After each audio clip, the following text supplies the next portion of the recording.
స్త్రీ తన గర్భమున పుట్టిన బిడ్డను కరుణింపకుండా తన చంటి పిల్లను మరచునా?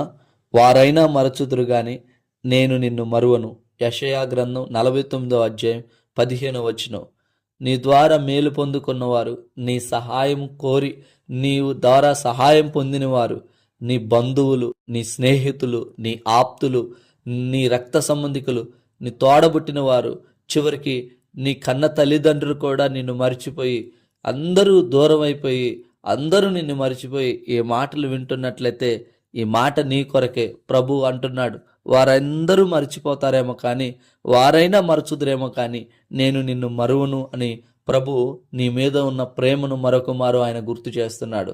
మన ద్వారా మేలు పొందుకున్నప్పుడు, మన ద్వారా అవసరం ఉన్నప్పుడు అనేకులు మన చుట్టూ ఖచ్చితంగా చేరతారు. అయితే మన అవసరత వారికి లేనప్పుడు వారు మనల్ని మర్చిపోతారు.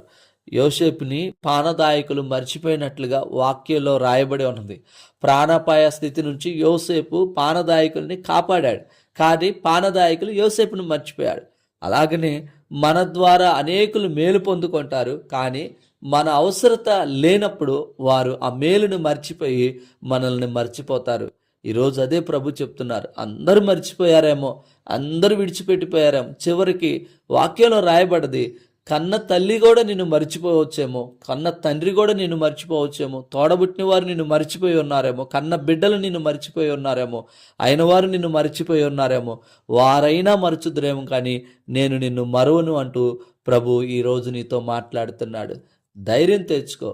ఆయన నిన్ను మర్చిపోలేదు, ఆయన నీకు తోడుగా ఉన్నాడు. అందరూ నిన్ను మర్చిపోయినా, అందరూ నిన్ను వదిలేసినా నీ దేవుడు నిన్ను మర్చిపోయేవాడు కాదు. ఆ ప్రభు, ఆ యేసయ్య నిన్ను వదిలిపెట్టేవాడు కాదు.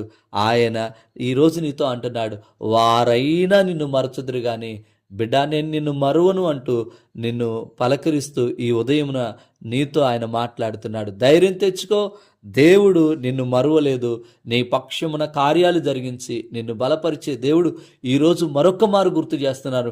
నీ స్నేహితులు మర్చిపోయారేమో, నీ బంధువులు మర్చిపోయారేమో, నీ తోడబుట్టిన వారు మర్చిపోయారేమో, నీ రక్త సంబంధికులు మర్చిపోయారేమో, నీ తల్లిదండ్రులు, నీ బిడ్డలు నిన్ను మర్చిపోయారేమో, నీ ద్వారా మేలు పొందుకున్న అనేకులు నిన్ను విడిచిపెట్టిపోయారేమో. నేను నిన్ను మరువలేదు, నేను నీకు తోడై ఉన్నానంటూ ప్రభు ఈ దినమున మాట్లాడుతున్నాడు. దేవుని కృప నీకు తోడై ఉండును గాక. ఆమేన్, ఆమేన్.